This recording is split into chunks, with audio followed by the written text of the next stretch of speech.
Off Grid Ireland is delighted to welcome Sid and Mouse to the chat tonight. We're going to be talking about on bun rots, and I'm also including one of my admins, Meadow, onto the chat. So, welcome to Off Grid, Sid and Mouse. Thanks very much, Pierre. Thanks for having us on. I appreciate it. Okay, well, look, Not at all. To be honest, we're just going to go through a few bits and pieces, starting from 1916, basically up to more or less present day. So we're going to go from 1916, the proclamation, the founding document of the Irish state. From 1919 to 1921, the minutes of proceedings of the first on Dáil and Declaration of Independence and Democratic Programme. Then from 1922 or 1921 to 1922, with the minutes for the treaty, Irish Free State Constitution, and the 99-year leasehold. Then on to 1937, the first draft, the 1st of July draft, unlocked for approved by Dáil Éireann. Then the 29th of December 1937, there was the Unbunlock de jure, original provisional Irish Constitution, which is known as the rule of law.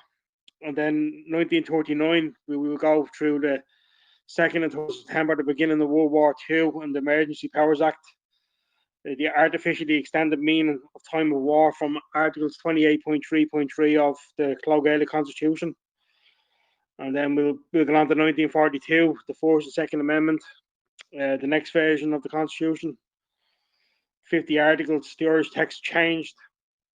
Then we'll touch on J.M. Kelly in 1961. He wrote a book about the Irish Constitution, about the prominence of the gealach text. And again, a bit more of that from 1967, 1972, when we joined the EU, and 1994. There's a bit to cover, we've a lot to go through there. So, I'll let Mouse start you off there, because Mouse is the main man anyhow. So, so I'll just be here as in case Mouse makes a mistake, basically, but I don't think so for some reason. Thanks, Sid. No problem. Right. My name is Mark Anthony. People know me as Mouse.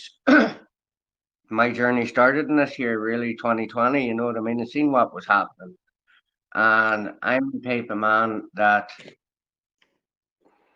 I hear problems and I don't hear too many solutions. So I look at problems and I try and see viable solutions of what we have available to us.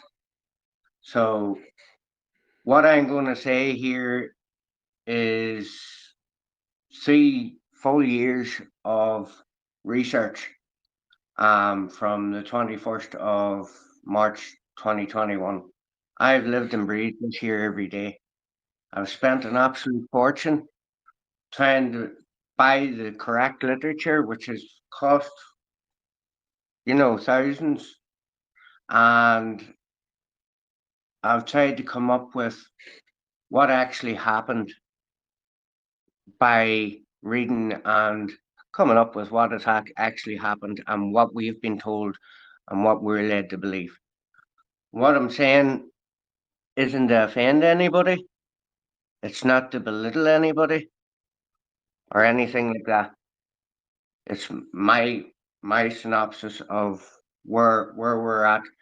I know in myself who, what, and where I am today. Even though I live in Ulster, Ulster is part of an island and territory called Era. And I'm a very proud Irishman. I'm also a very proud Ulsterman. I don't recognise the terminology Northern Ireland or Republic of Ireland.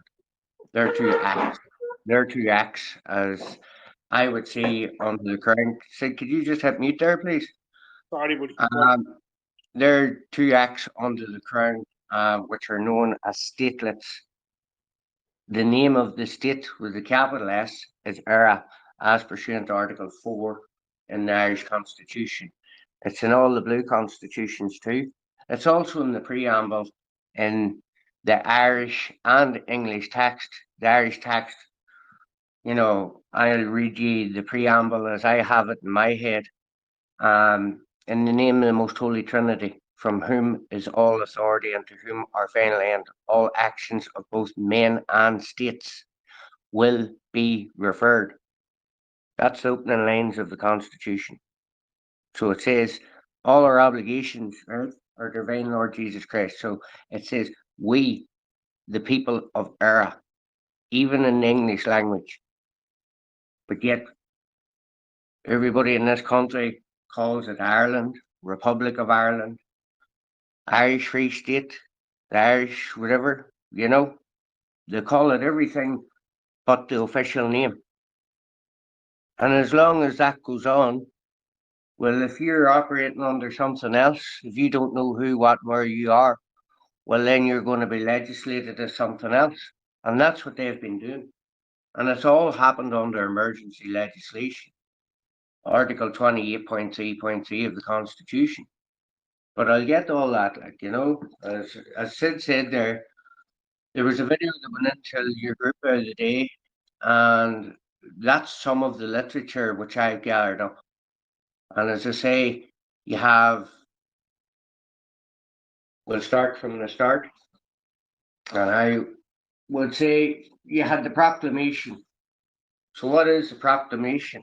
It's a proclamation of a nation, right? It was the final, suppose, fighting arms of this nation that we declared or proclaimed that we weren't going to be ruled by a foreign power or usurped anymore, We already had 800 years, and we are, as I would say, the children of Eru, the goddess of sovereignty, the land of abundance, the land of abundance.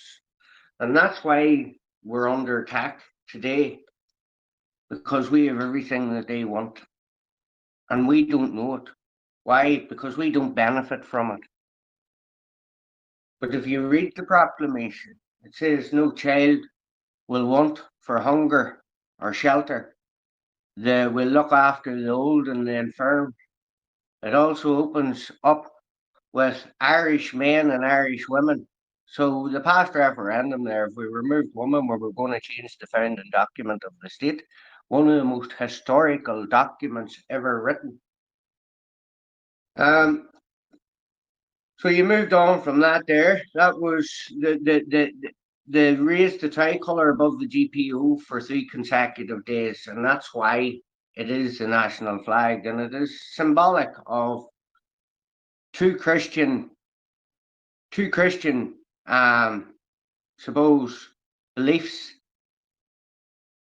as prominent, beliefs of the entire island living side by side. We didn't always live side by side peacefully, but we did pre 1690 or 1968. Protestants and Catholics live side by side in the north. A lot happened in the north, and as we all see, with wars happening across the world at the minute, once wars happen, people automatically switch off because they can't bear to watch it. And I believe that happened between the two divides of this nation. I believe that the North was forgot about, but the North is very instrumental in everything that happens. It has 4 provinces: Ulster, Munster, Leinster, and Connacht. And I always say to people, 3/4 never makes a whole. You're missing a part of the jigsaw, and until that part of that jigsaw is complete again, we'll be able to move forward as a nation. But that's the least of our sort of worries at the minute, because if somebody asked me would I want to join the so-called Republic of Ireland in its current state, after coming through what we've went through up here all my life, the first 20 years of my life, my first vote at 18 years of age was for the Good Friday Agreement. And I voted for it. Why? Because what we were going through before that there, we lost relatives, I have people close to me, you know what I mean, that I lost, and people that live near me whose fathers were shot and, maimed and whatever, and other people who were killed. And we've, we've as a people,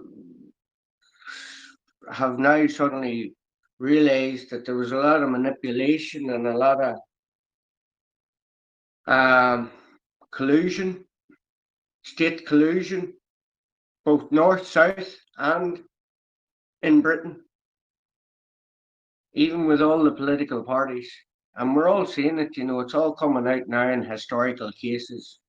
Freddie Scappaticci, Agent Steakknife, all that, Father Brendan Smith and the Fallers Road, Jerry Adams' brother, that's the name. But if you now were seeing there with Jeffrey Donaldson, and things like that, and the Kincora Boys Home, and in the year I was born, Lord Mountbatten was blew up in Mullaghmore by the IRA, and on that same day there was it was the biggest casualty in British history on British soil. A lot of officers were blew up at just across from Carlingford there, Points Pass or somewhere like that there, I don't know, whatever you call it. And they were all blew up. It went down, it was massive. And they were blew up from the south end of the border, They seen across and they seen them travelling en route, and they blew them up just as they were all in panic of losing the Lord Lieutenant of the royal family, Lord Mountbatten, Dicky, the paedophile, Castle still in Mullaghmore, these lords of the manors, Um, so 1916 that happened, okay. Then we move on. 1918 All Ireland election, okay. It was won by a landslide, So everywhere in the world got that there because it was after the Second World War. We went into a perpetual state of war in 1914, and I believe in my heart of hearts that we have never ever come out of it in this island. We've always been in a perpetual state of war, both north or south, you know. And as I go on, you'll understand more of what I'm saying in that. And because you're in war, it cancels out ordinary legislation and things, rights and things like that. So we've all witnessed that over the past 4 years. It cancelling out your rights, and everybody are why is this happening? How can this happen? You know what I mean? It's unconstitutional and all. Well, they're doing it under Article 28.3.3, and that leaves them immune from suit, being immune from prosecution. And they know what they're doing is ultra vires, which is illegal. They know the powers that they seek are illegal, to do dictatorial and Orwellian estate, So in 1919, on the 21st of January 1919, we declared the Irish Republic. So we proclaimed the Irish Republic in 1916. We declared it on the 21st of January 1919. And the French tipped their hat to us. So in the minutes of the Dáil Éireann, the proceedings there, the minutes, it opens up in gealach alone. And I got that translated, I'm not going to read it out. It's a bit long, but you hear of the 1919 Constitution. Well, this has the 1919 Constitution in it. On the opening pages here, David Wayne Miller actually owned this book. I see his name up in the corner of it. I bought it. Dáil Éireann, Minutes of Proceedings of the First Parliament of the Republic of Ireland, okay? 1919 to 1921, official record. So we were a provisional government because we proclaimed a provisional government. What is a provisional government? A provisional government is a temporary government until such time the people give themselves a national policy, which is known as a constitution. And ours is An Bunreacht, which translates into the primary law. So it's our primary law. We have still common law jurisdiction courts here, both north and south, because we were part of the Commonwealth and we adopted them there. But the rule of law for those is the Constitution. So 1919 went on then, and we know then on the 6th of December 1921, There was a delegate went to 10 Downing Street, and Winston Churchill and the likes of those were all present, and Eamon de Valera wasn't present, but sent a delegate not to speak for the people or make decisions for the people, but see whatever, not to be saying anything, but they went there anyway, and so many of them signed. And actually, one of the signatures, if you actually look it up, it is a fraud, like, because one of them wouldn't sign, and he went out then for a feed, and they played him with drink and everything, and MI5 went after him, and they let him sign for his food, and they took that signature and they put it to it. You can actually look it up and see it, like, you can see it. You can see the square, it's actually ripped out of something and put onto it. If you look up the signatures of the proclamation, you'll find a copy of it.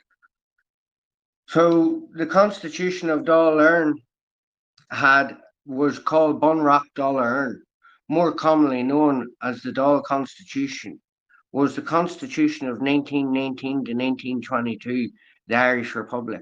It was adopted by the first Dáil Éireann in its first meeting on the 21st of January 1919 and remained in operation until the 6th of December 1922. So on the 6th of December 1921, those delegates signed that document without the people's consent, after every one of them, in the minutes of the Dáil Éireann, taken an oath to the Irish Republic. And in that oath, it states, I say Mark Anthony, because I'll take this oath now, gladly. I, Mark Anthony, do solemnly swear that I do not and I shall not yield a voluntary support to any pretended government, authority, or power within Ireland, hostile, immiscible thereto, and I do further swear that I, to the best of my knowledge and my ability, will support and defend the Irish Republic and the government of the Irish Republic, which is Dáil Éireann, against all enemies, foreign and domestic. I will swear true faith and allegiance to the same, and I take this obligation freely, without mental reservation or purpose of evasion, so help me God. So Michael Collins and Arthur Griffith and all had taken that oath. It's in the book here. Okay? They missed the day, the first day, 21st, because they were away doing something else. On the 21st of January 1919, the declaration was read out in 3 languages: Irish, French, and English. The French was the French Republic, and they tipped their hat to us. Republic Irlandaise translates the Irish Republic, not the Republic of. We're not the Republic of anything. We are the Irish Republic. It's sovereign, it's independent, and it's got democratic principles. So they took that oath, but then there was disagreements because we had a such thing as West Brits. And they signed that there in Downing Street, and they took it home here. And the story that we're led to believe was, oh, if they didn't sign it, Britain was going to bomb the shit out of us. Now, this was in 1921, in practically peacetime, because the Second World War had just ended. So that was, a pretty fucking false threat from the British establishment. How would the Americans, after the support that we gathered up in 1916 and 1919, all that went down there, and the international relations that we gathered up? Now, we had 2 people in this country, and we've been divided between them, and they're Eamon de Valera. People will call him Devil Era. Well, I'm going to put the record straight here now. Winston Churchill gave him that name. Winston Churchill is the Grand Master of Freemasonry. Winston Churchill probably could be, most likely is, because she had his chair in her bedroom, the Queen's father. He had a great relationship with the Queen Mother. King George V or VI, who was married to the Queen Mother, was a stutter in Egypt. That's why they made a film called The King's Speech. They're an illegitimate crown, as we know. King Edward VIII. I'll get to that there. I'm going to go ahead and so on 1922, I'm trying to keep myself steady here, right? 1922, the 6th of December, 1922, the Irish Free State came into being and the Constitution. And in Article 11 of that, all lands and waters, mines and minerals within the territory of the Irish Free State Seerstadt Earn, hereto vested in the state, or any department thereof, are held for the public use of benefit, and also the natural resources of the same territory, including the air and all forms of potential energy, and also all the royalties, franchises within the territory from after that date of coming into operation of this Constitution belong to the Irish Free State, Seerstadt Earn, subject any trusts, grants, leases, concessions, then existing in the repeat thereof, or any valid private interest therein, and shall be controlled and administered by the Oireachtas in accordance with such relations and provisions, and shall from time to time approved by legislation, but the same shall not, nor shall any part thereof be alienated by may in public interest, be from time to time granted by way, lease, or license to be worked and enjoyed under the authority and subject to the control of the Oireachtas, provided that no such lease or license be made for a term exceeding 99 years. Beginning from that date thereof, no such lease or license may be renewed by the terms thereof.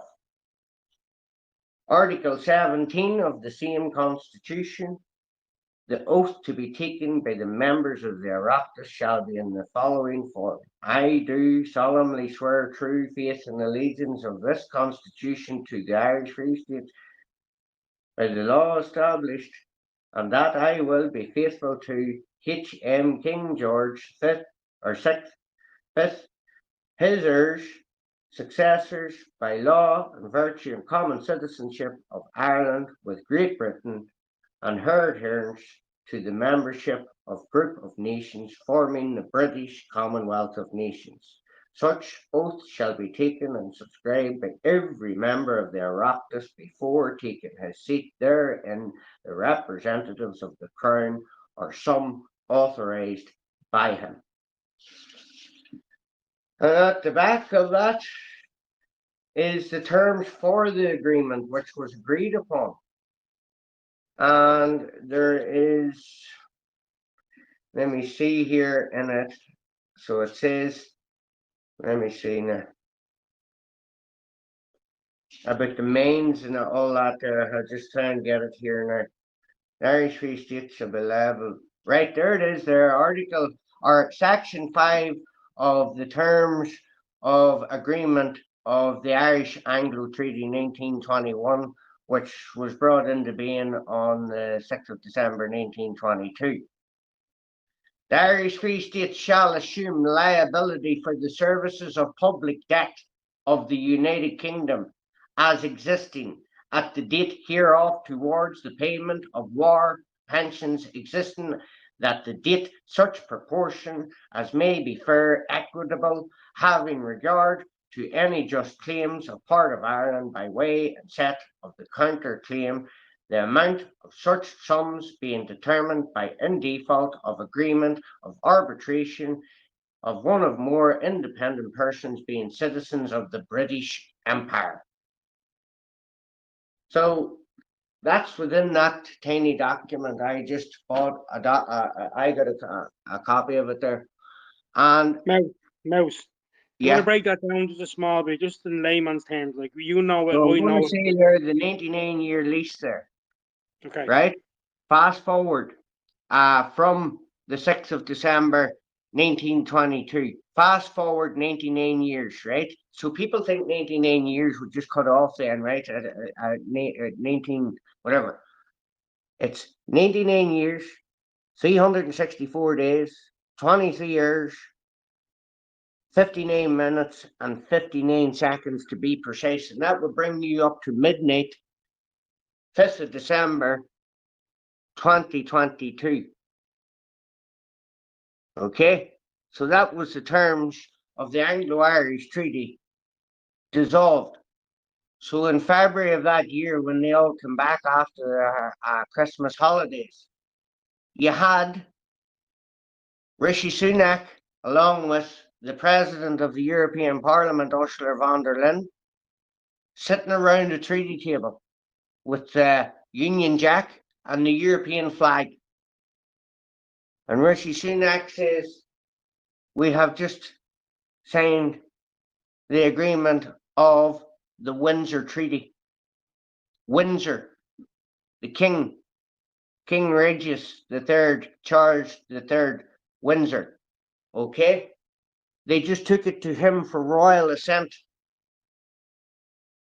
for him to sign and approve. This was a British Prime Minister and the President of the European Parliament signing terms and conditions for the leasehold of this island for the next 99 years. Now, the DUP see it for what it is, and there, there's times there I can't fault some of the things because they back a lot of things that I'm actually supporting. They're actually more nationalist than what than what they actually would even like to believe. So we're in a term here now where everything is in an emergency powers. So in emergency powers, then they start enacting things. It's the 100-year rule. So you go back to 1920. And 1916. So 1920, 2020, well, you had the Coronavirus Act, bring the world into a global emergency, so to speak. So everything shut down and everything was cancelled, all constitutions and all. Why? For the public good, for the common good, you know? Well, common good's only legislated in English in our book. It says what is necessary for the benefit of the people as pursuant to Article 6.1 of this Constitution, the Irish Constitution. But 1922, fast forward then, that stayed in play with I think it was Fianna Gael and all, they came in then in 1932 as opposition and Fianna Fáil. So the 1922 people realised that it was detrimental to them, that it wasn't the Irish Republic that was proclaimed in the 24th of April 1916 and declared on the 21st of January 1919.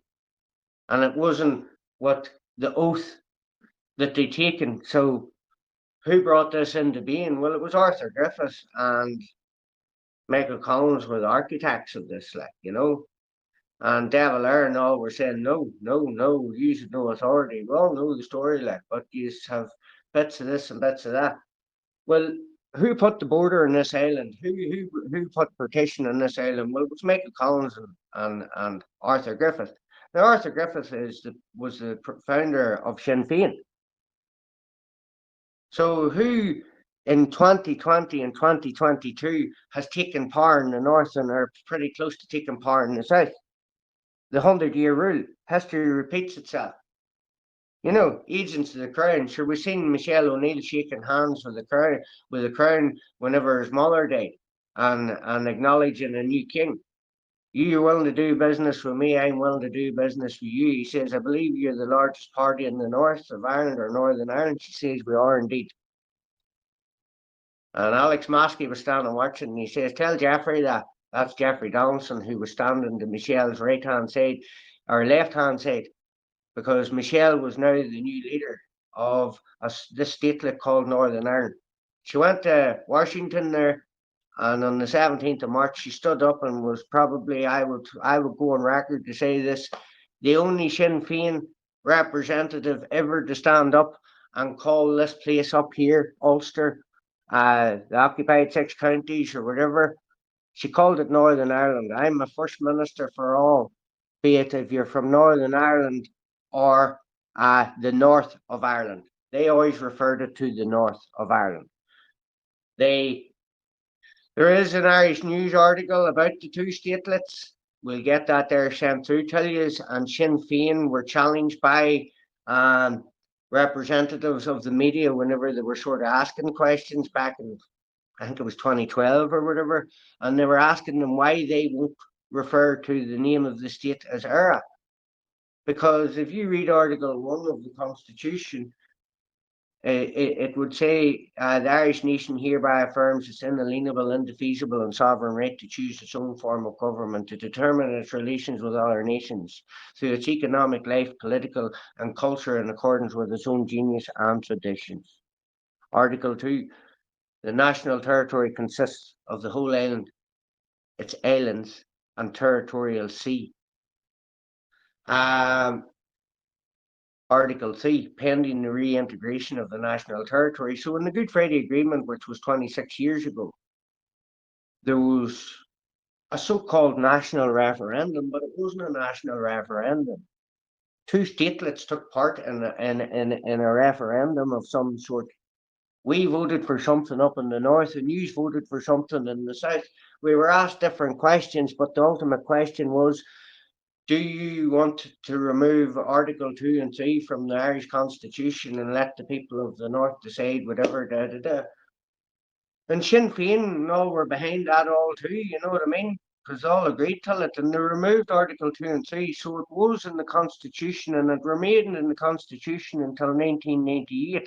So, as pursuant to the Constitution, this entire island was already the republic that was declared, and then it was split up by Sinn Féin, and now Sinn Féin then took out the two articles, and now you're coming back looking ye to have a united Ireland. The name of the state is Era. You know what I mean?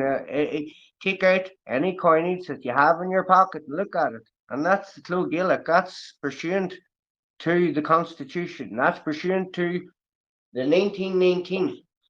So, in Micheál O'Carroll's book, The Translation, which was written in 1999 after the Good Friday Agreement, and it was a literal translation, and it is a study of the text in the Constitution, and they used the 50 articles of the Constitution, which I'm talking about, with the gealach script and orthography. Why? Because that is the rule of law, that text. The Irish language is the first national official principal language. If you read the Irish, that's what it says. But if you read the English, it says different. It leaves out principle. It says Sax Burla is only accepted as a second official language. Only accepted. So the influence of politics on the language, the 1937 being very much Eamon de Valera and Fianna Fáil's constitution, as against the pro-treaty 1922 constitution, which had the crown and all in it, must be borne in mind. We shall see below how, as regards both script and orthography, were a deliberate return to the pre-1922 period, taken up where we left off. And it appears that in some cases to be paralleled in the language itself. The Constitution of Dáil Éireann 1919 are given in Irish alone in the minutes of the proceedings of the first session, 21st of January 1919. Now I have that book, that's what I'm referring to here. And this other book here, this was commissioned by the Oireachtas, by Brian Lenihan, and they got Micheál O'Carroll and a number of other law professors and all to go through this, and language experts and all. And you know, there's so many articles in the Constitution. Their opinion at the end was that nearly every article in the Constitution is completely different than what's written in the English. So when you go to Article 63, Article 63, and this is out of my head here, this is how much I know this book. A copy of this Constitution, signed by the Taoiseach, the Chief Justice, and Chairman of Dáil Éireann, shall be enrolled in the office of the Registrar of the Supreme Court, and such copy shall be conclusive evidence of the provisions of this Constitution in case of conflict between the Irish and the English texts, not language, text. The Irish text takes supremacy. Article 52.2 of the Irish Constitution, which should state, hold on a wee second, every article of this Constitution, which is hereafter omitted in accordance with the foregoing provisions of this article from the official text, being the gealach of this Constitution, shall, notwithstanding, that is a massive phrase at law, notwithstanding such omission continue to have the force of law. The 63 article is the copy which is enrolled in the office. It was signed by the president, the first president at the time, and the chairman of Dáil Éireann and the Taoiseach, and enrolled in the office of the Registrar of the Supreme Court. That exists there. So everything else that has come from that is a derivative of it, a working definition of it, a colour of it, a colour of law. That's why they give you a blue book. We had a natural book, and on the front page of it, it says Bun Rot in the primary law and text. So Bun Rot Nahern, and that says primary law of and belonging to Era. And if you take an off the Erin, it's and use the H, well, you're Irish, H-E-I-R. You're an You're an to what? You're the Irish. We are natural inherent heirs to this island. And underneath it, in all caps, in all of them, it says Constitution of Ireland in brackets. Now I have the Chicago Manual of Stays. It's also an Oxford Manual of Stays. And it is the writer's, editor's, and publisher's choice. So the likes of your politicians, the likes of your world leaders, the likes of your media, the likes of writers, all those publishers, media editors, newspapers, all that, they all study this because it's language. And anything that's spelt in all caps without hyphens in between it is known as what is ASL, D-based Latin. It is a signed language, which is not a written or spoken language and should not be classed as such, because it can have different meanings in different geographical scales in the world. You have ISL, which is Irish Sign Language. You have BSL, British Sign Language. You have ASL, American Sign Language. So those signs have to each be translated into the English language. Somebody does the sign, then somebody translates it into a spoken language and relays that to somebody else. So anybody that reads that, they look at them as illiterate. So all your bills and all that come through your door and the wee windows says Mr. Well, let no man put titles upon you. I'm not a mister, I'm a man. Mr. Men, Mr. Soft, Mr. Long, Mr. Happy, Mr. Sad, a fictional cartoon book, you know, Mr. Men. I'm not a Mr. Man. My name's Mark Anthony. I'm an Irish national. I live in a republic. The name of that republic is Era. It's sovereign, it's independent, and it's got democratic principles based on international relations. We've got international law. We write our own law here. We choose our own form of government, you know. So 1939 was the beginning of Second World War. 2nd of September 1939. It was a Saturday afternoon.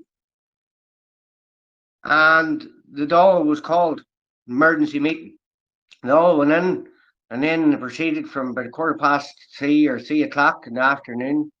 And this went on to 4:15 in the morning.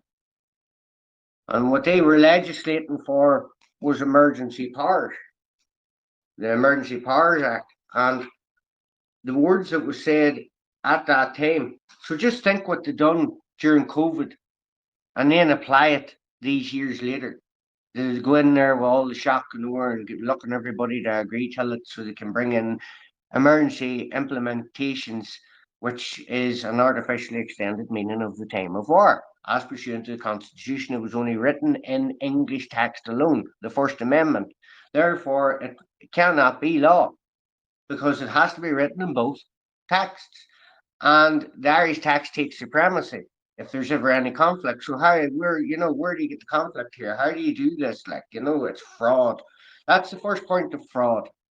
Okay. They knew that we were sovereign and independent and they would have done anything to get it back. And I wouldn't be surprised if they started the Second World War to try and get it back because they would put us into an emergency legislation.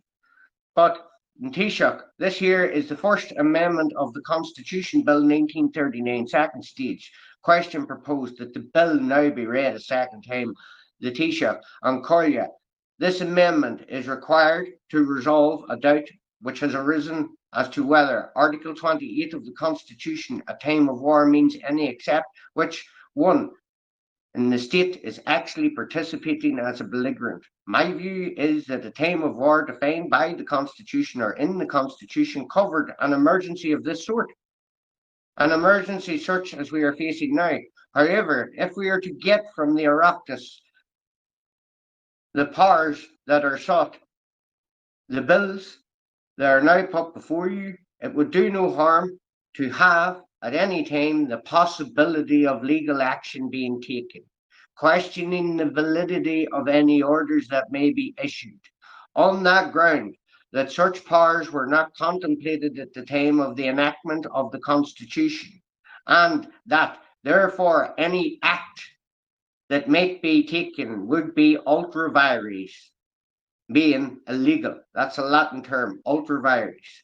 And that the powers we seek would also be ultra vires. To remove that doubt, we want to include in the phrase a time of war, a time which, when an armed conflict is taking place, which armed conflict might menace the vital interests of the state, is now being suggested in the Dáil and may be suggested in the Shannon. That the moment you leave it to a majority of both houses of the Oireachtas to determine a time of emergency of this sort exists, you make it possible for a majority of both houses of the Oireachtas to suspend the Constitution. And therefore, there is nothing to prevent an unscrupulous party with a majority in both houses, Fianna Fáil, Fine Gael and the Green Party, from changing the Constitution even in accordance with law.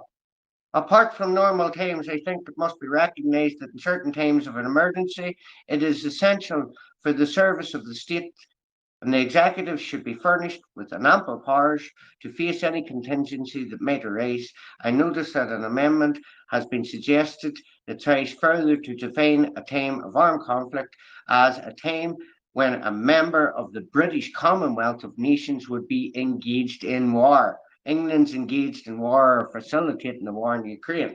They're also facilitating the war in Israel.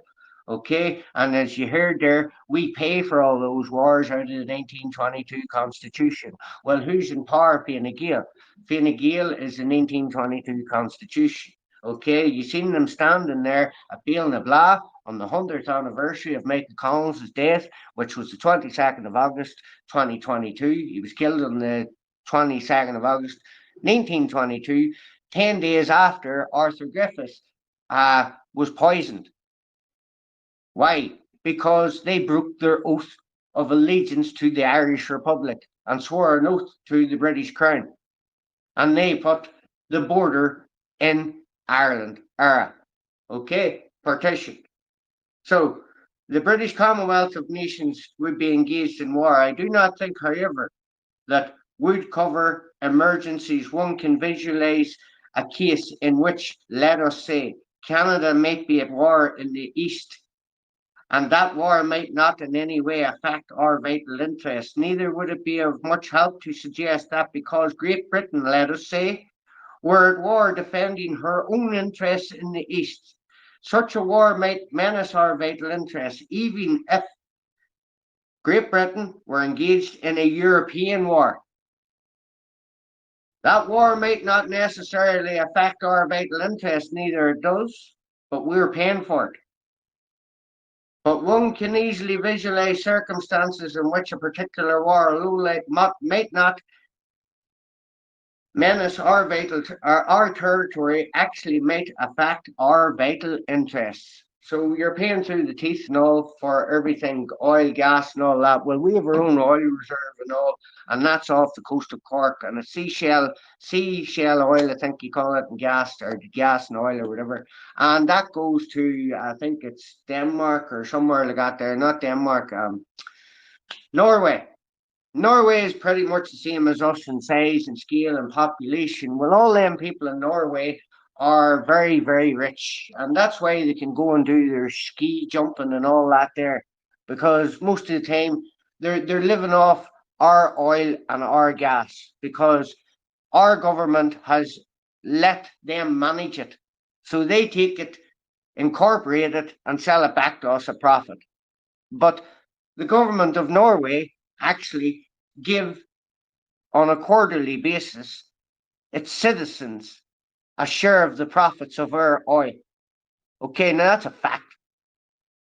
I'll go on into that there further later on, but I'll get back to the Irish Constitution. So the Irish Constitution lasted, or the 1922 lasted up until the 11th of December 1936. So if any has ever watched The Crown, I've never watched it. I turned it on one night and I thought, right, I'll give this a fucking whirl here to see what the story is about it. And the opening scene of it was King Edward's abdication on the 11th of December. And he destroyed the crown that day. And that is Article 49 of the Irish Constitution. Because De Valera wasn't as slow as he walked easy. You see, De Valera seized that moment as pursuant to the proclamation and struck for her freedom. And because people says, but it was brought in by plebiscite. What do you want them to do? Did you want them to wait till the next crown come in and go and ask them for his permission? How long can we take our country back? No. He's seen it. There's no sitting crown here. He has taken his constitution with him, and this is our turn here now to return the treaty ports and return sovereignty to the people of Earth. And Article 49 of the Constitution states all powers, functions, rights, perspectives whatsoever exercisable in respect of Seerstadt Earn, being an Irish Free State, immediately before the 11th day of December 1936, King Edward's abdication. Whether in virtue of the Constitution then in force or otherwise by the authority which in the executive power of Seerstadt Earn was vested are hereby declared to belong to the people. Article 48, the Constitution of Seerstadt Earn, in force immediately prior to the date of coming into operation of this Constitution, and the Constitution of the Irish Free State Act 1922, insofar as that Act and any provision of that and therein force shall be and hereby repealed as and from that date. So, on the 1st of July 1937, the nation went to the polls to a plebiscite is a referendum. You can look it up, like it's the same terminology, right? But people just like to be panicky because they like to hit devil and they know nothing about it. But they're all Michael Collins experts because the state tells them that Michael Collins is a great man. They made a Hollywood movie, blockbuster movie about it. You know, the British Crown agent who blew up the forecourts of Dublin with British artillery under the command of Winston Churchill and British shells and blew up 800 years of Irish history. So those previous 800 years was the 800 years the Brits fucking tormented us, starved us, and done everything. Well, Michael Collins and all blew that up. You know what I mean? At the behest, he actually agreed to do it. You know, so look, it's all there, like the Battle of Dublin, like you know.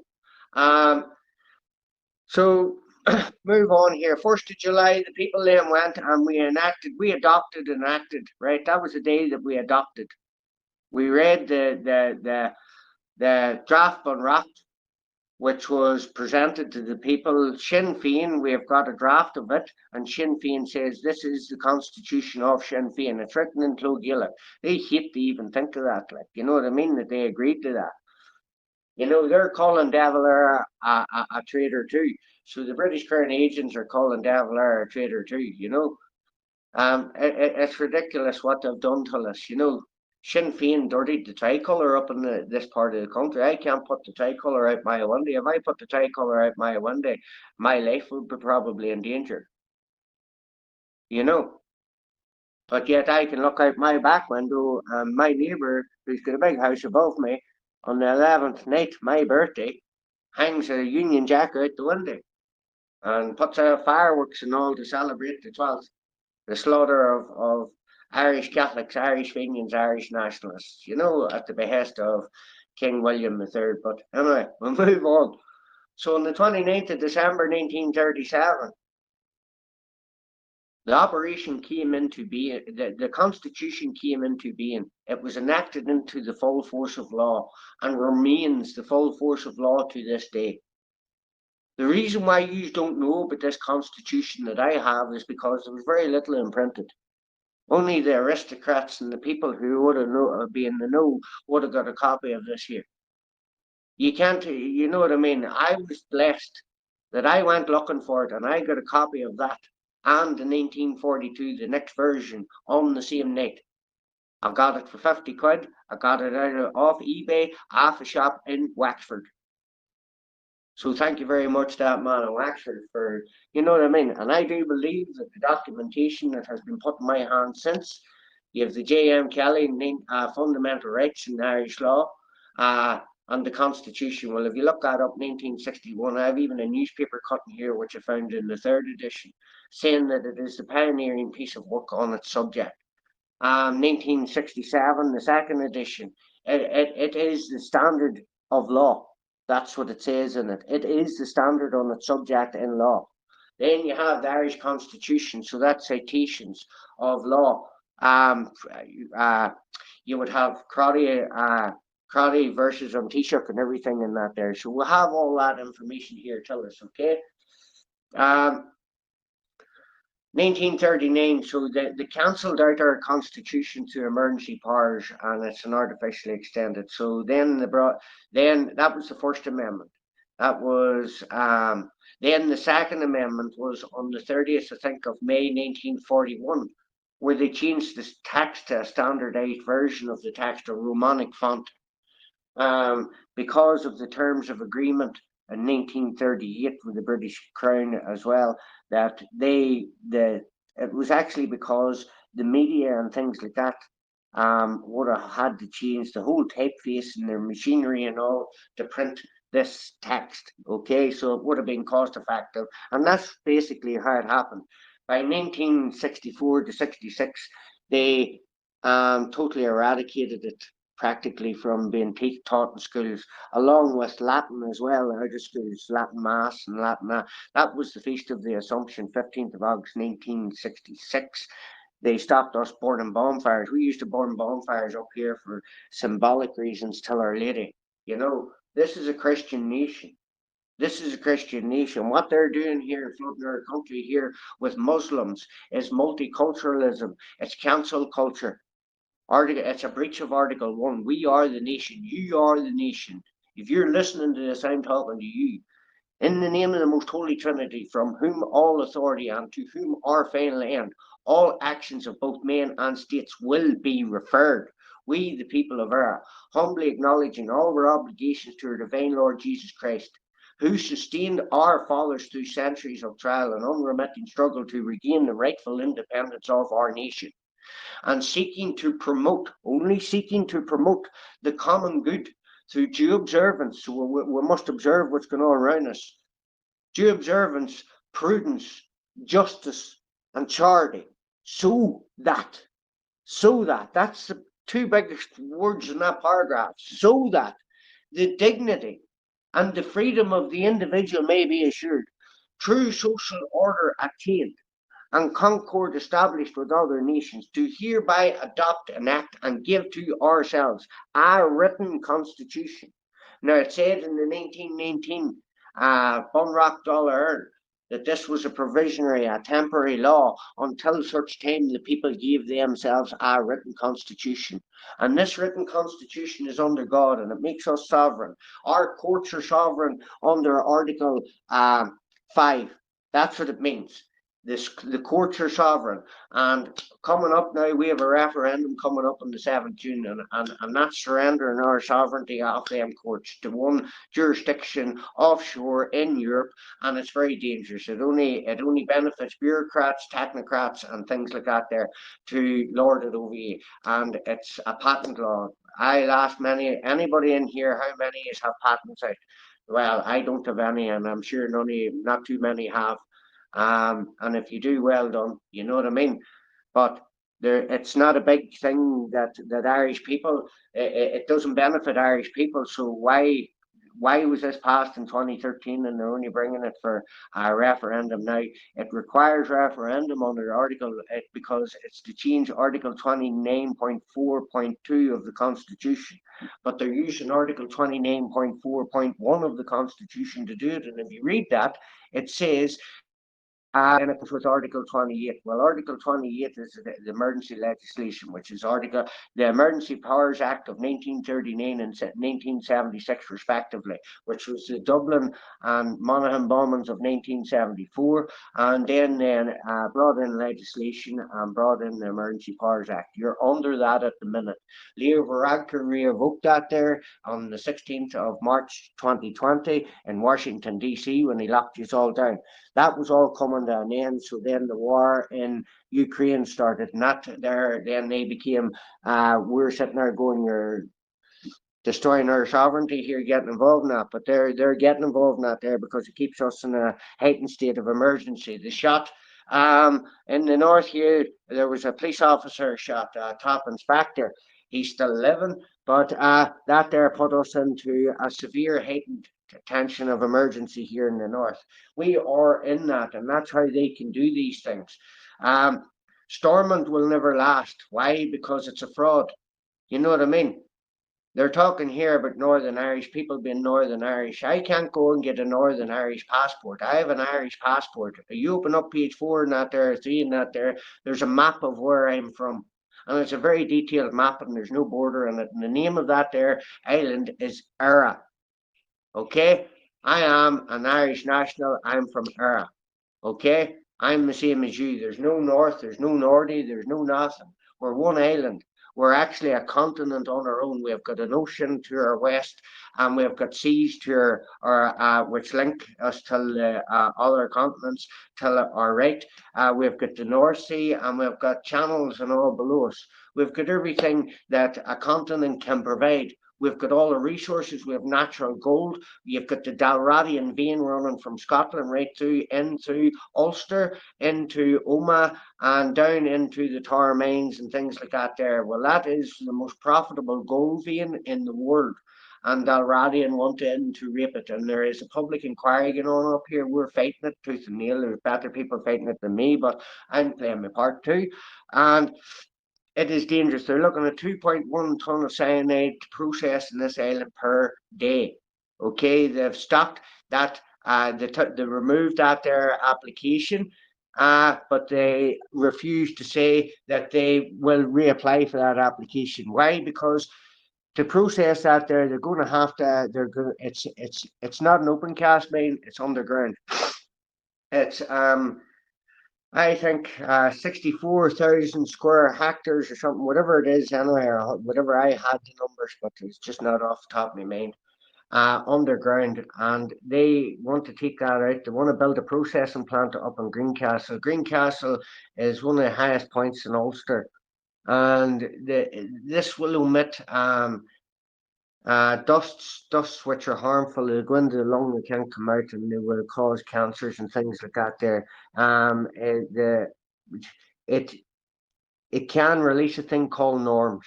Norms are natural occurring radioactive materials, and once that happens, the north here, the 6 counties, so to speak, would become a militarized zone.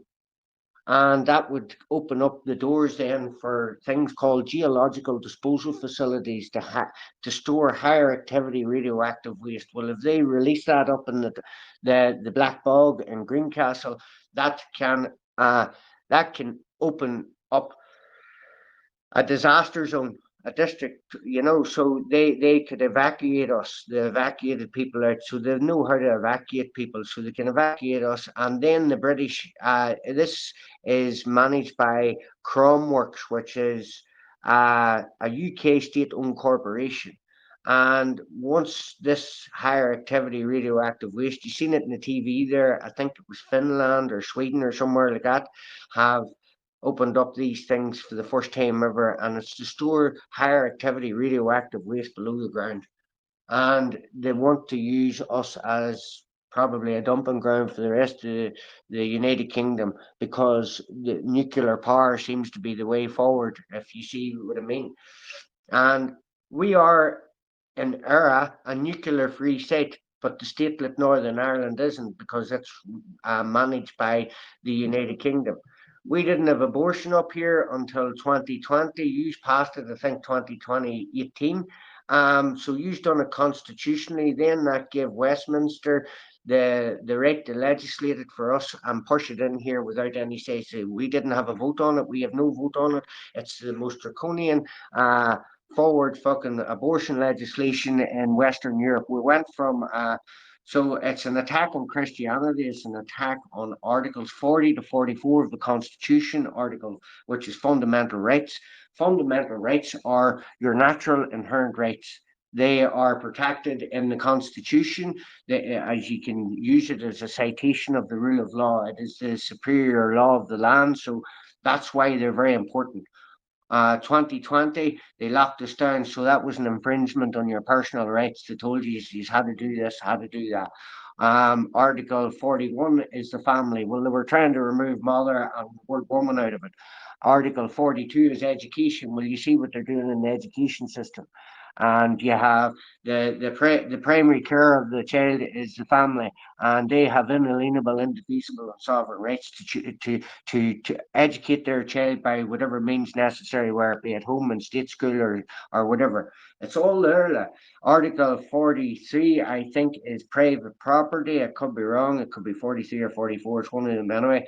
Private property, the opening line in it, man, you see, there's your woman and your man. So that's natural law, that's eternal law, that's the Holy Bible, right? The Holy Bible is a law book, right? That's the dogma that all courts must adhere to. They swear upon it and everything. All justices and Supreme Courts must go by and check their dogma.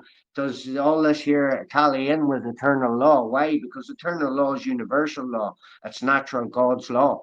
You know what I mean? We are all inherent of that there. It says it in Genesis chapter 1, 26, verse 26 through to 28. That God made male and he made female, and it was good, and he gave them dominion of everything that creepeth above the earth and creepeth below the earth. You know, so we have dominion. That's not ownership. But while we're here in our spiritual this body mass, we're in this realm here, and we can manifest here things here which are great. So there is a rule of law here, and I'm perplexed as to why people are still arguing as, oh, the 1919's a better one, this is a better one, that's a better one. No, I have them all, and have them read, okay? I have them all, and I can tell you the difference clearly. So anybody that comes out with any of that are nonsense, the powers that be are laughing at them. They're no threat to us. But we, with books like this here, can become a massive threat to them. Why? Because we sent 520 recipients an affidavit, a rebuttal, notice remedy, notice jurisdiction, and notice remedy and cure. And the notice, let me see now, where's that at? So, so what is a rebuttal? A rebuttal is evidence, or argument introduced to counter, disprove, or contradict the opposing party's evidence or argument either at trial or in reply brief. The legal maxim, he who does not deny admits. That's a maxim, a legal maxim at law. An unrebutted affidavit is acted upon as judgment. In commerce, equity, admiralty, lex mercatoria, or whatever you call it, lex mercatoria, and public policy. Public policy equals the rule of law, equals the Constitution and Banrock, the primary law. An affidavit at law, land, air, and water, so it has jurisdiction within those three jurisdictions, land, air, and water. Okay, law of the land is the common law, the common man, right? The 10 Commandments: do no wrong, harm, or injury, or loss to another man or woman, go free. Okay, if you become a slave or servitude in your mind and think that you can't do things, will you then are only a slave in your own mind? I live free as a bird. You know what I mean? Why? Because I have the knowledge of knowing my rights, knowing my constitution. Now, if anybody turns around and says, "Oh, the 1937 is not worth the paper it's written on," why did everybody celebrate then the 8th of March referendum? What constitution were you voting on? It was the 1937. So if you didn't have any credit, if it hadn't any credibility, well, we contradict you of yourself and quite insane to go out and vote on something that you don't believe in. We all seen the significance of removing the mother and all out of the Constitution, and we didn't have much confidence in the voting system. We didn't have much confidence in this year was a make or break to the Constitution. And you have seen the ramifications in the ministers that have failed from it. Simon Coveney has failed. Well, Simon Coveney is the architect of, at the minute, of the legislation for the UPC, the Unified Patent Court. So he stepped down. So what about his legislation there, the March 7th or June 7th referendum, which coincidentally is in the same day as the European and local elections? So yous are getting distracted by candidates and things like that. Why? Your sovereignty. Micheál Martin talked about backward way of sovereignty. Well, this is it here, people. You are relinquishing sovereignty of the courts. The courthouse, the public courthouse, the most important building on the land. Every decision that me, you, or anybody else is taken in a courthouse, where they take your children off you, where they take your house off you, where they award you a claim, where they say you owe them this, that, and that, where you have a custodial sentence, where you must pay this, where you must pay maintenance, where you're fined, where that's where it all ends. Why? Because it's civil. One party says that they refuse to pay. So you'll be brought into court and they have the final say, and you have the right of final appeal. And so everything that's happening at the minute is happening, and it's all unconstitutional, and it's all, we're getting politically exhausted. And come June 7th, it's a very important referendum, and it's if not as important, if not even more important than the mothers within the home. They talked about red herrings. They all threw that out till the eye. You know what I mean? We must not get complacent, and we must ride the wave here of what's happened here in this country.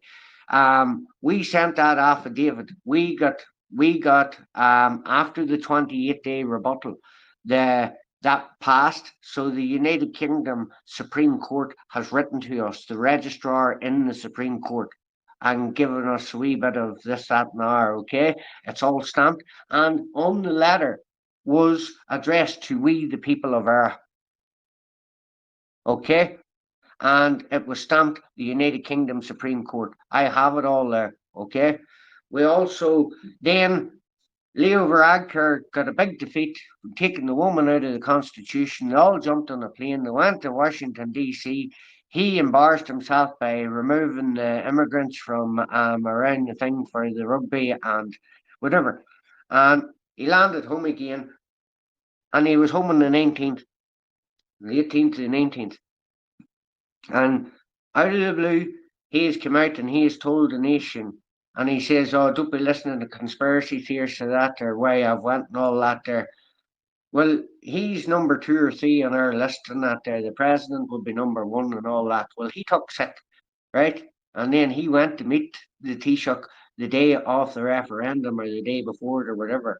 And I don't know what happened there. Taoiseach fucked off, came back, and on the 19th, his secretary sent one of our people out of our group an acknowledgement of, it wasn't a rebuttal, it was an acknowledgement, and it was outside the rebuttal date, and it is dated the 19th. And on the 20th, Leo Varadkar came out and shocked the nation and resigned. Then you've had Simon Coveney resigning and the Minister for State resigning. The government, as far as I can see, that Simon Horseboy is just a fucking puppet, and he's put in place there because it's to get his collateral damage. He had already a vote of no confidence. Who else had a vote of no confidence and has a massive vote of no confidence in them within and all and the Senate or Shannon at the minute? Well, that's Justice Minister Helen McEntee, and I would nearly put me whatever on it by the end of the week, Helen McEntee, or next week at the latest, but by the cabinet reshuffle, she'll not have her job. And it's up to somebody else who takes up that position to come in and take up her legislation and push it on through. If they want to make any changes to that legislation has to be scrapped and start from scratch.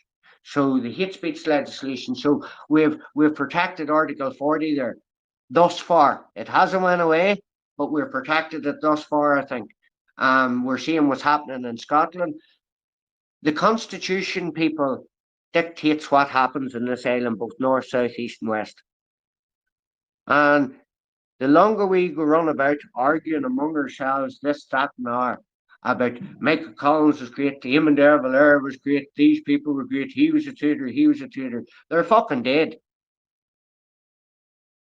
They're dead. They're long gone, 100 years gone, and we hear people in this country still talking about the patriots of 1916. What about the people that died up in the north, right up until 20 years ago? You know what I mean? Are they not patriot dead? Are they not martyrs? Because we all seem to forget all these people and what actually happened in this year, and why it's because out of choice or why you just don't want to look at it through sheer ignorance or whatever. Well, I'm here in the night to tell you that we have done that there, and we are in contact with a few people behind the scenes. All will be revealed as long as we're just going along with what we're doing here. We've got all this here. I can prove it in a court of law. It's here. You know what I mean? The Irish president, actually, people say he's a wee traitor, cunt. He has to operate under the current constitution, which is in there, but he can call out, tell you. So, and when was it? He got an invitation from the politicians in Northern Ireland, so to speak, Stormont and whatnot, to attend a church service in St. Patrick's Cathedral in Armagh. And that church service was to celebrate partition in Ireland, the creation of Northern Ireland. Well, Northern Ireland was created, it was 2/3 unionist majority. It was a unionist state. Well, in 2020 or whatever, we had a census, and now it is not a unionist state for the first time in its creation. So it opens up a lot of things. So the president came out on, I think it was whatever, I'll read this here. The 17th of September 2021, the Irish president rejected an invitation to the 100-year partition celebration in St. Patrick's Cathedral in Armagh in 2021 on the grounds that the initial invitation was addressed to the President of the Republic of Ireland, to which his response was, "I am the President of Ireland," in the English or in the Irish language, which takes supremacy, and Uachtaráin na hÉireann. Okay? He stated, and I quote, "It isn't a neutral statement politically. What you do is you take out all the facts." Well, that's what I'm trying to present to you here now. And that's the things that we do not dispute. And then you can have all your interpretations, your opinions. And then you can do all your rhetorical flourishes on it. But let's be clear as well that in relation, when it comes to other things, that's why doing commemorations is difficult. Because let's say, for example, the Good Friday Agreement, we all want to work. But the treaty, for example, that will arise on the next phase of what we are trying to do. Right? The treaty, for example, he's talking about the Anglo-Irish Treaty on the midnight 5th of December 2022. This was in 2021, like, you know what I mean? Um, the next phase of what we're doing is very different to the Good Friday Agreement. You enter into it with negotiations, you come out of it with agreement. You make commitments, and that is a sovereign subtle. In the other one, you have to look at all the context of how a free people to where they would consent. And you have to deal with it, whether you like it or not, the issue of coercion. So that's why I may express my gratitude for the people of Ireland, who have been saying that they understand that I was taking a complex decision, that they had trust in me. He also stated on the 4th or 5th of May, on the 100th year anniversary of this, he was the first statesman to address this island, both north and south. He addressed us at 12 midday, and he was dressed in his tweed green. And in the north, the Queen should have addressed the people of Northern Ireland, wouldn't you think? But it was Michael D. Higgins. And there was a video played, but he said in this, he also stated on the 4th or 5th of May 2021 that things happened in the past and that the people, must recall their factual setting as much as possible. Well, Michael D., we sent that rebuttal and all in that affidavit, and that is a statement of truth, tell you. And we have recalled our factual settings. You know what I mean? We have, and we have the documentation here. So for people to, what is an affidavit? It's a written statement, confirmed oath, or affirmation for use as evidence in court. For example, a former employee swore on an affidavit relating to his claim for unfair dismissal. What does jurisdiction mean? Jurisdiction means the authority of power of the court to determine a dispute between parties, as well as the territory over which the legal authority of the court extends. What is another word for remedy and cure? Alleviate, amend, fix, correct, mitigate, rectify, redress, relieve, restore, solve, straighten out. So we have created a website, and that website is given freely to everybody. We ask for nothing in return. I took photos of the Constitution once I got it, cropped it, made it into a PDF, and was sharing it widely in this country for 6 months so it wouldn't be taken out of circulation again. Since I came across this here, we have made a presentation. I see Lawyers for Justice using parts out of it, Article 6.1, which we have always stated. If you look at Article 6.1 in the Irish text, people is 3 or 4 times mentioned in it. In the English text, it's only once. In the English text, it's for the common good. What is necessary for the common good, or for the requirements of the common good. And in the Irish text, it says what is necessary for the benefit of the people. Well, if you read the President's oath, it doesn't mention for the common good. It finishes off, I will serve and dedicate my life to what is necessary for the benefit of the people, the Irish people. Okay, so he is the custodian of the Irish Constitution. Also, as I said on the 22nd of August 2022, there was one noticeable when Fianna Fáil and Fine Gael declared the end of the Civil War, standing on a stage to 30 or 40,000 people, and it being beamed across the world. They were, Fianna Fáil and Fine Gael came together, and there was one absentee who wasn't there, and I never seen him, and that was the president of ERA, Michael D. Higgins. So they were celebrating the Irish Free State and the oath to the crown, and that treasonous Micheál Martin, who is part of Fianna Fáil, and that is a Republican party. Well, they've went, we all know that all the parties have been infiltrated. Sinn Féin even were infiltrated with Mary Lou. She came from Fianna Fáil.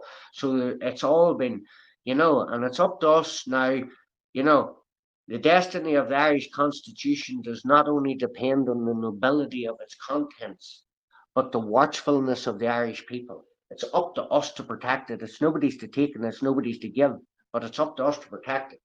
And what we must all start learning to do is becoming constitutionally astute.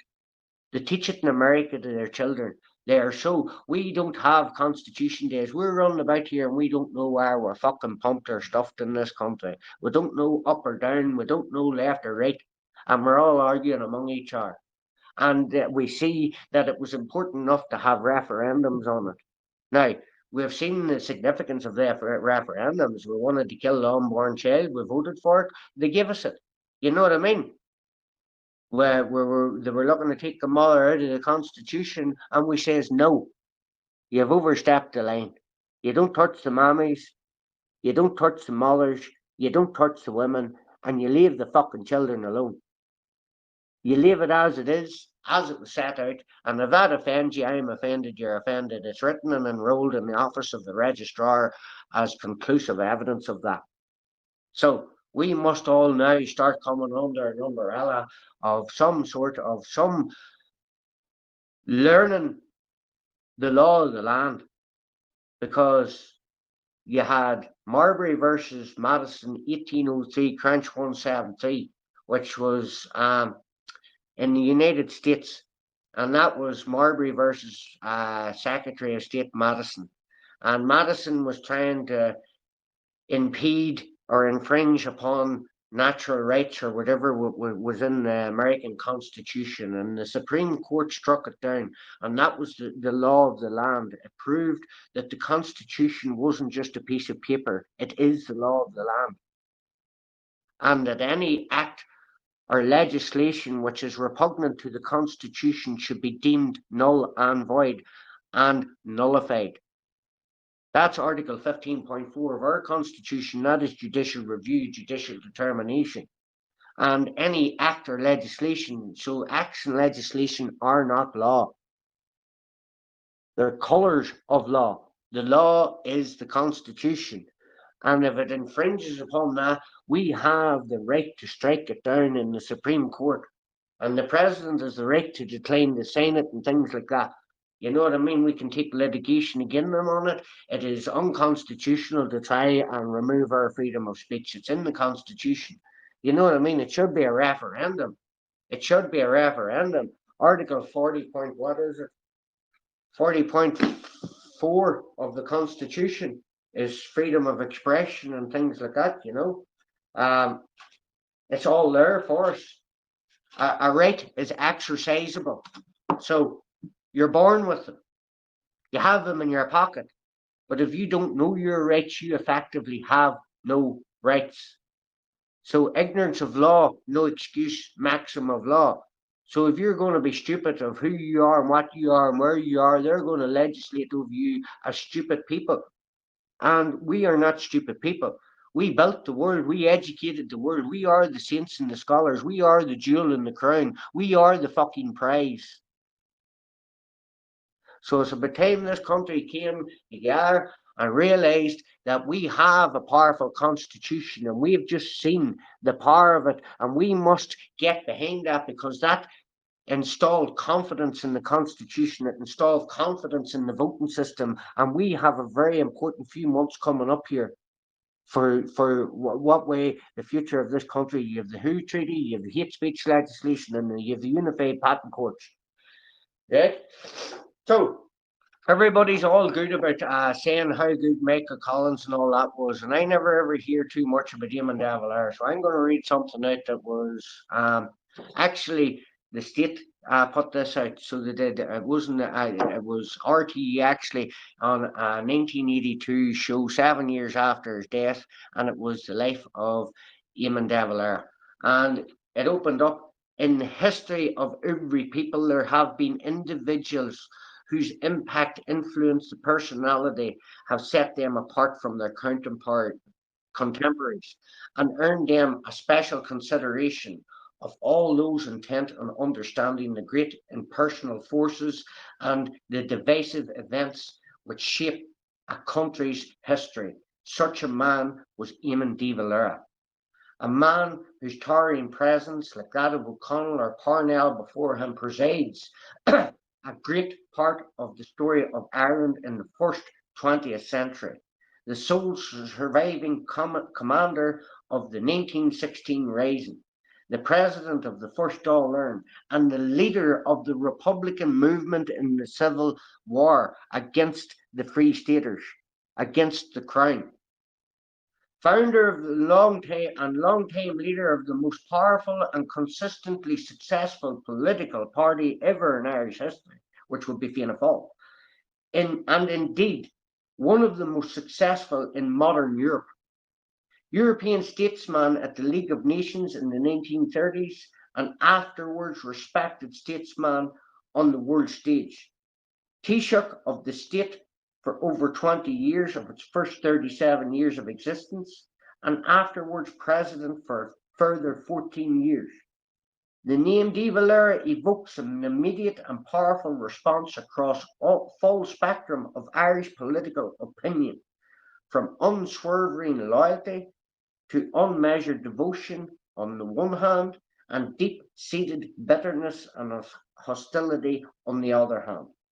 Furthermore, to the outside world, the name de Valera was almost synonymous with Ireland throughout the middle decades of this or that past century, if not indeed right up to his death in 1975.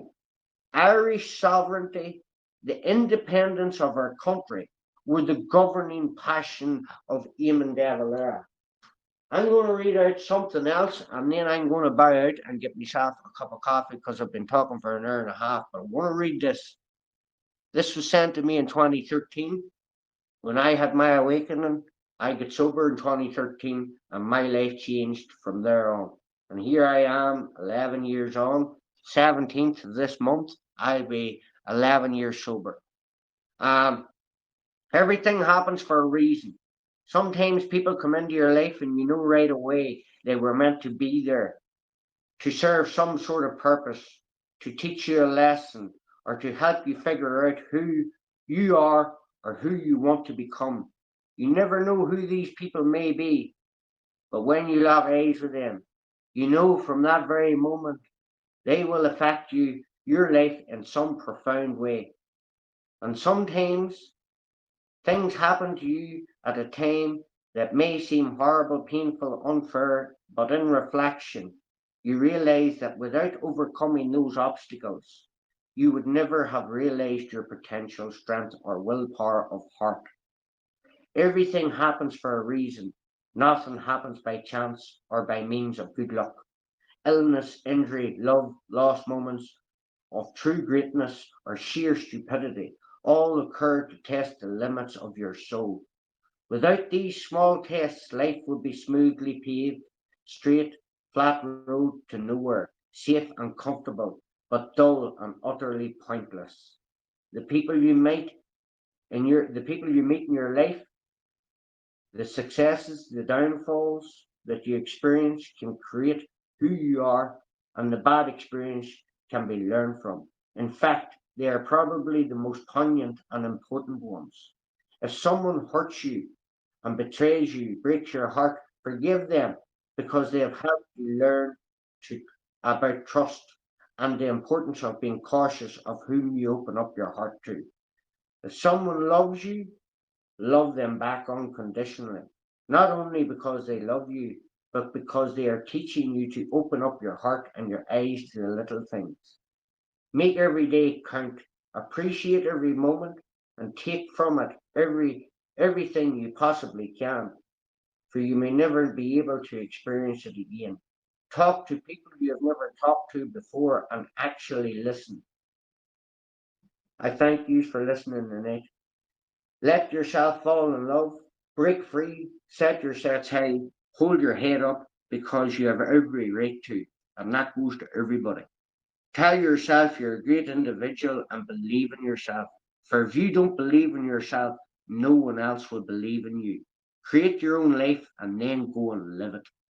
For me and my other people, God bless.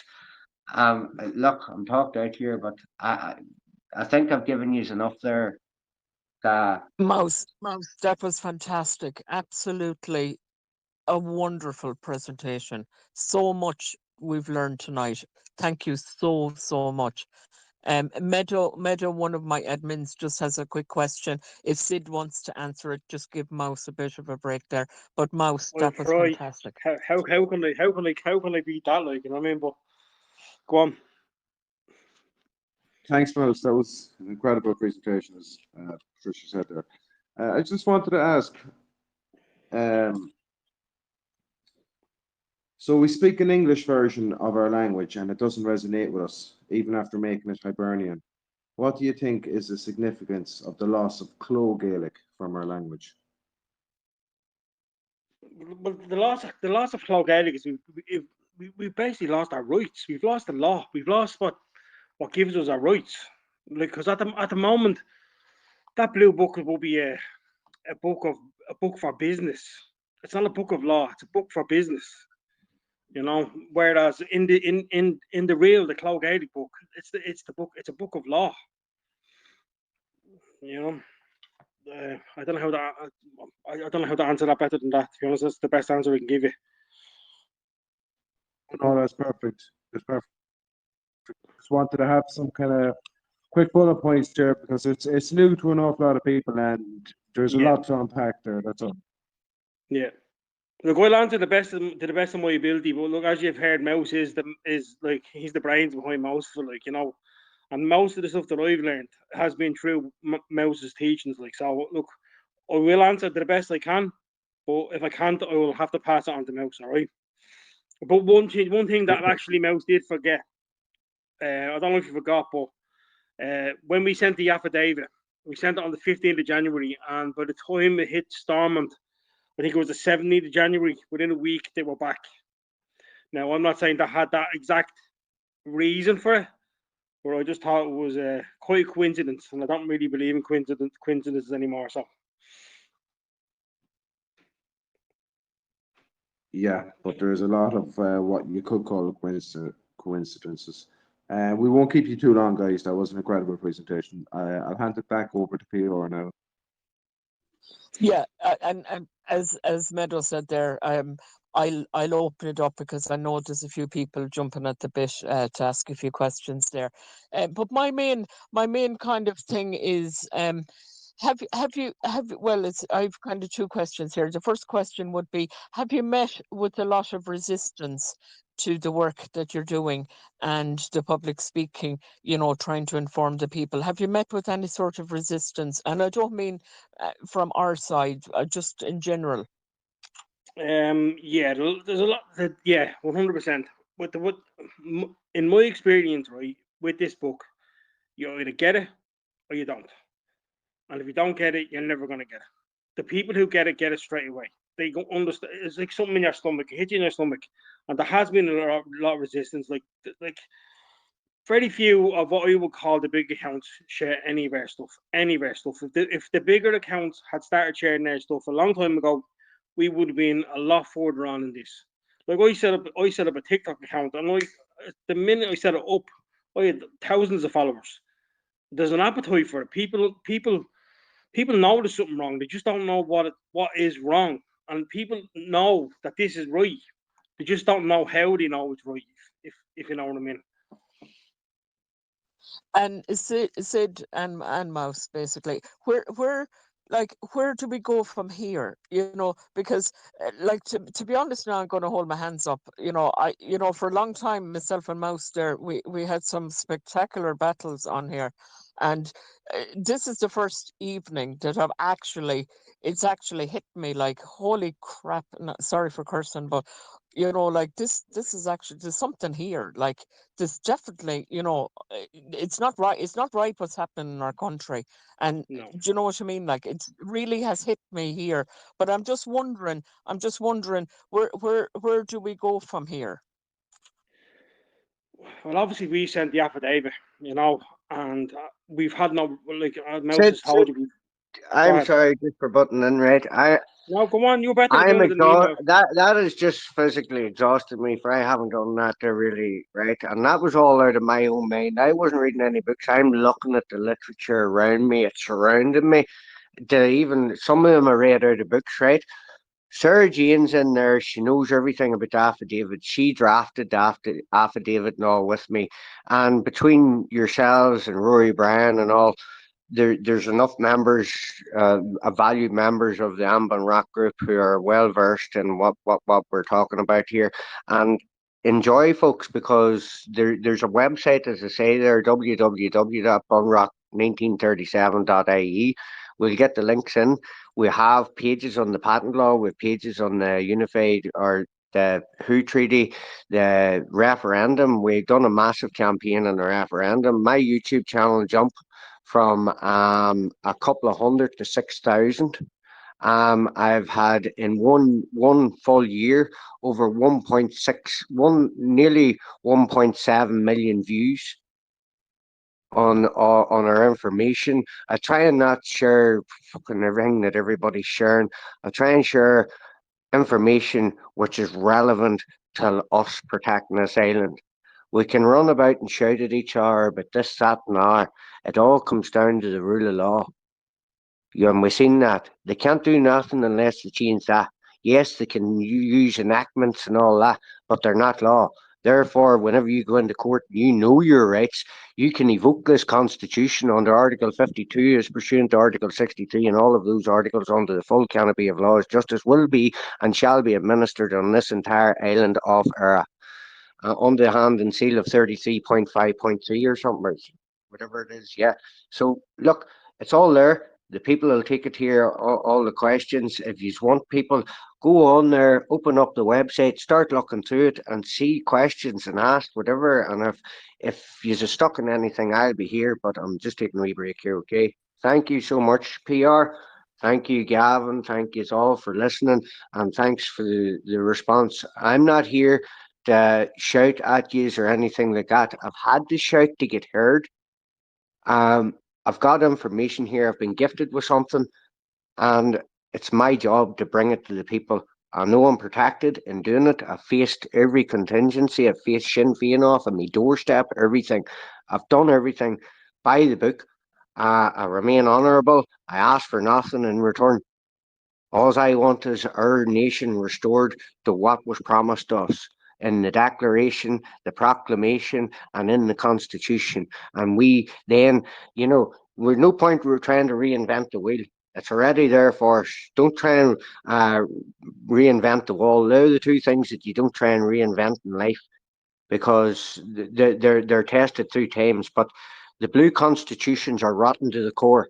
So what you do is you knock those away and you clear it back and you go back to the beginning and you say, right, if there's anything else, then as a nation we can have a referendum. There has never been a proper referendum, national referendum, since the plebiscite in 1937 in this island.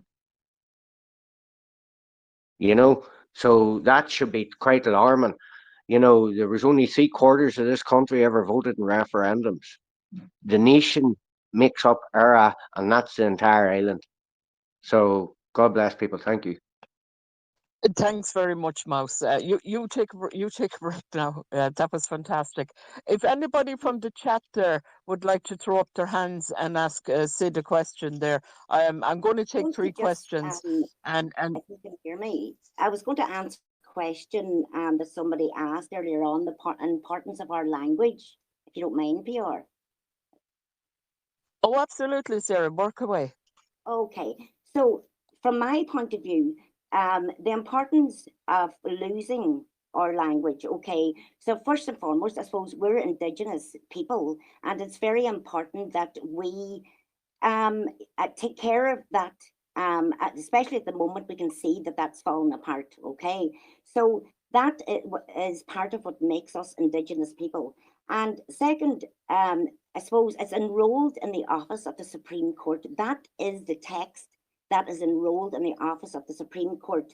And in case of conflict between the Irish and the English text, the Irish takes supremacy. So, you know, when they changed our language as well when they in the late 50s, early 60s, they stopped teaching the clo in schools. They started changing it, I suppose, up maybe in the 70s, they started really, but in the 50s, they were talking about it and that kind of thing. But what's enrolled is important because it is the law and it is what protects us and it is what we can rely upon. And it is there for the day that there is conflict between the Irish and the English text, and now we can use that as our strength because we can see that there is differences in the English and the Irish text, in the two Irish texts also, okay? But what is enrolled in the office of the Supreme Court is important, okay? Because that is the law and it takes supremacy if there's any arguments between the Irish and the English. So that would be my answer to that, I suppose, the loss of our language. Um, Resistance to the Bunrock thing, I think, to be quite honest with you, it was a lack of understanding. I myself didn't know the importance of a constitution growing up. It was only when we needed to exercise our rights did we really realize. I was out there looking for something to help our nation, and I fell upon this, and thanks be to God I did, because it's the law, and thanks be to God we have it, because Jesus, we have strength in this. So, yes, there was resistance because I think that people got it mixed up with other people and maybe parties and this, that, and the other. But we're nothing to do with parties and all that kind of thing. We're just saying to people, this is the law and we can use this to our advantage. And people are now, like I was out doing the no canvassing, and a lady in the chemist said to me, what is the Constitution? Like, what is it? I says, it's our law. It's our actual law. So people have no idea. I didn't myself, but I know that the Americans always grew up talking about their Constitution and the importance of it. So hopefully now, and definitely we can see an explosion of people's wanting to know and to understand the Constitution. Now, where do we go from here? So that's the last question that somebody asked. I think it was you, PR. Right. So Yes, yeah, yeah. let me read the very end of the affidavit notice that we sent. You know, the rebuttal letter came first, the affidavit then came second. So, first of all, we said to these people in the letter, the affidavit, we are giving you the 28 days to rebut the facts we put before you, and we are swearing on these things. Okay, so the rebuttal letter came first, the affidavit came next, that we swear. We talked about the 1916 and the founding of the state, that kind of thing, that we're a sovereign nation, okay, an independent nation under God, under no crown or anything like that, okay.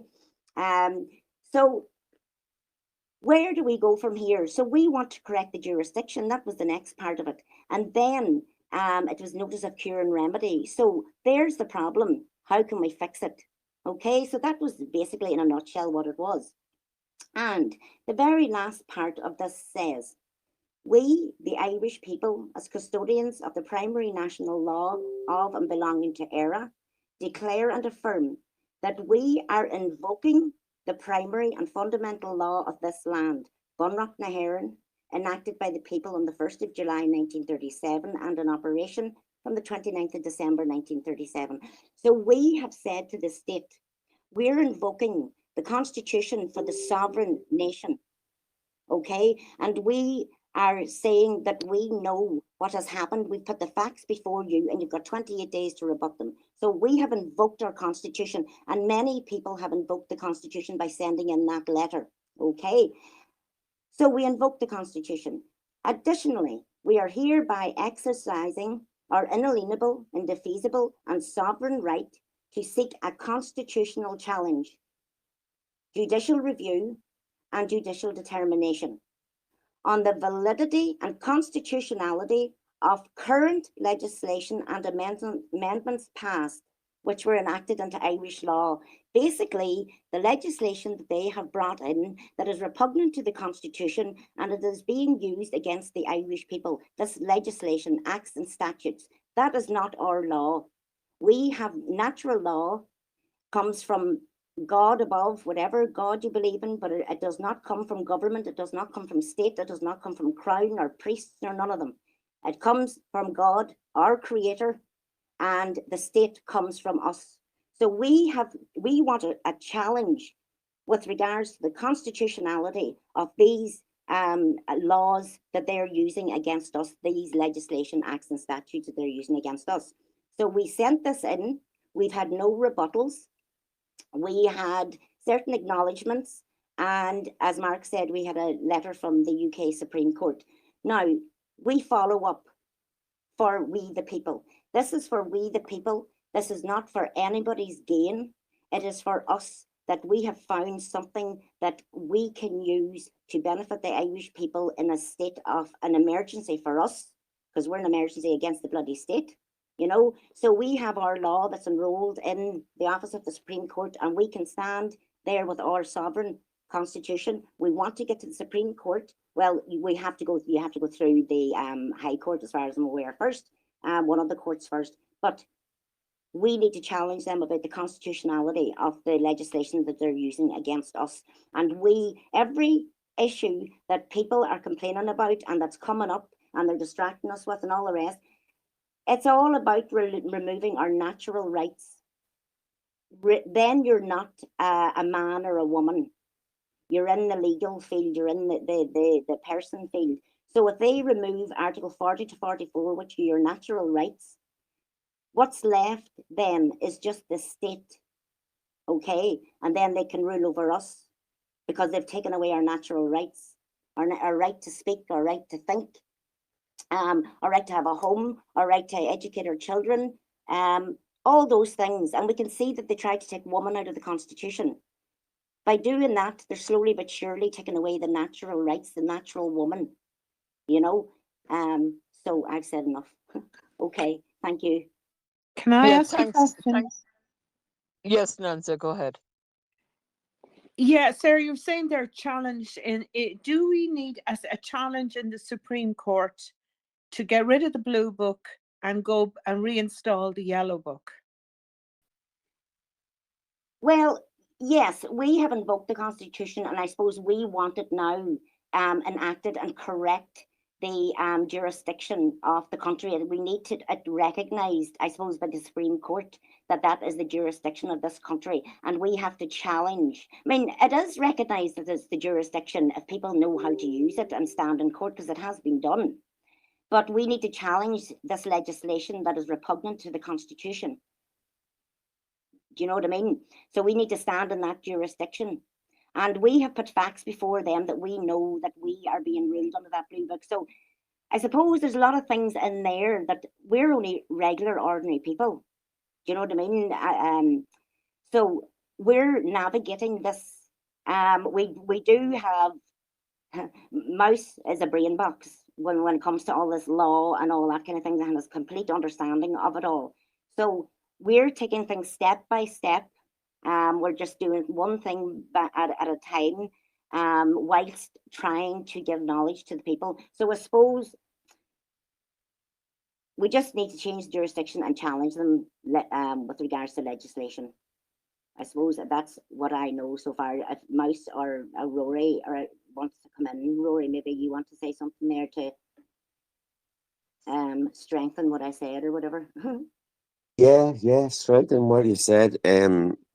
There's so much, there really is so much, and all credit to you, Mouse. You were very crystal clean but quick, and it was an hour and a half of pure, I suppose, enlightenment for many, and even me, and that never fades.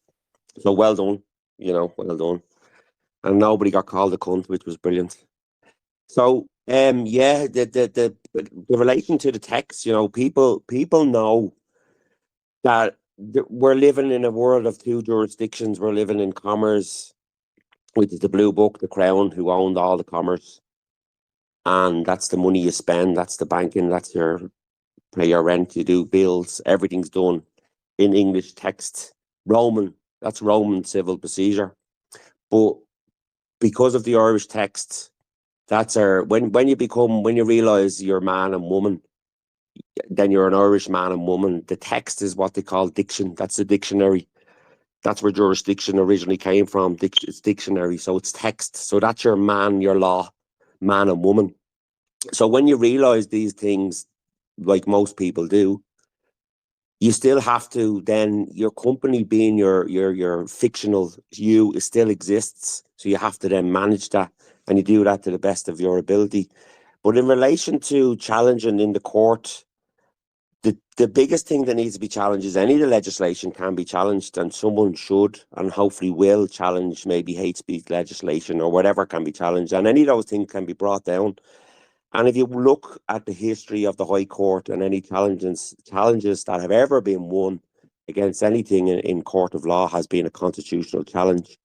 But the biggest thing for us as a people, I suppose, what we need to do is, okay, we now know we have a written constitution, which is man, woman, natural law, but also the commerce and the crown still runs maritime law. So if we have an appeal, or I suppose a judicial review is the big one that we need to do, and that has to be done on the very First Amendment. That could bring it all down. It's a massive, massive ask, but that's the ultimate goal. So we challenged the very First Amendment, which was the one that put us in the emergency state of war, but it's only written in the English. It's not in the Clo. So therefore, it's repugnant to the Constitution. You bring down the First Amendment, you bring them all down. But I don't know if, when, or even that is ever going to happen. But that is, I suppose, the thing to do it. It exists. Getting back to the text, like Roman civil procedure is doesn't apply to living men and women.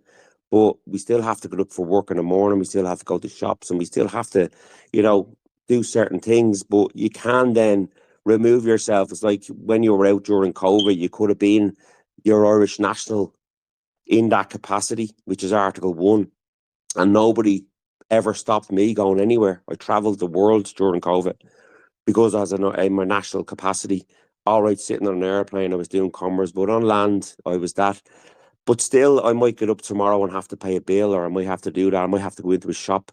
Then I have to manage my citizenship, which unfortunately is UK Crown. But for me, would be, I suppose, educate yourself on what Article 1 is about, first and foremost. As Mouse said, the website is there.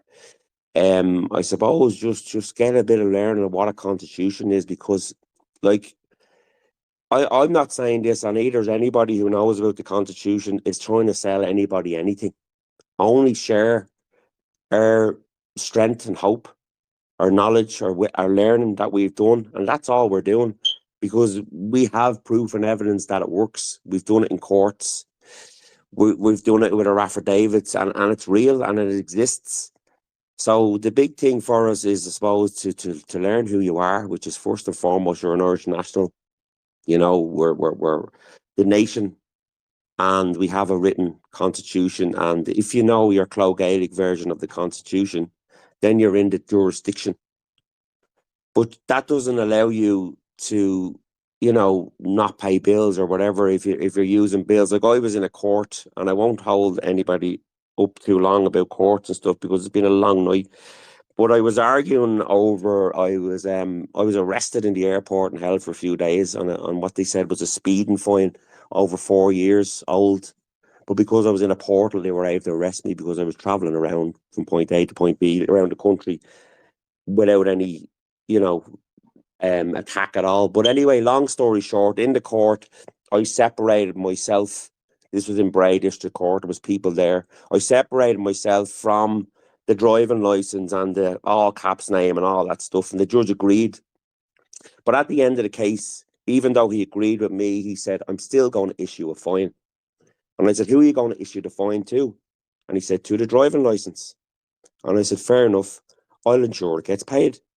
So if I'm becoming the man, and I know the all caps and that's part of me still exists to go out into society to survive, you don't have much of a choice. You become the director of that company, so it's up to you then to manage that company to the best of your ability. Otherwise, you're bringing trouble to yourself. So it's that sort of learning, and I hope that makes sense to people. Yeah, But thanks, Rory. you know, the Thanks, constitution is certainly a viable solution, and I'll leave it at that. Thanks, Rory. I'm just going to finish the recording there now, and I especially want to thank Sid and Mouse for giving us such an absolute informative evening. And I want to thank all the Bunrocks gang for popping on the chat as well and being so helpful posting on our other page. And we want to invite you guys back on again at some point. And I want to say thanks very much, guys. Thanks for coming on again. You were brilliant.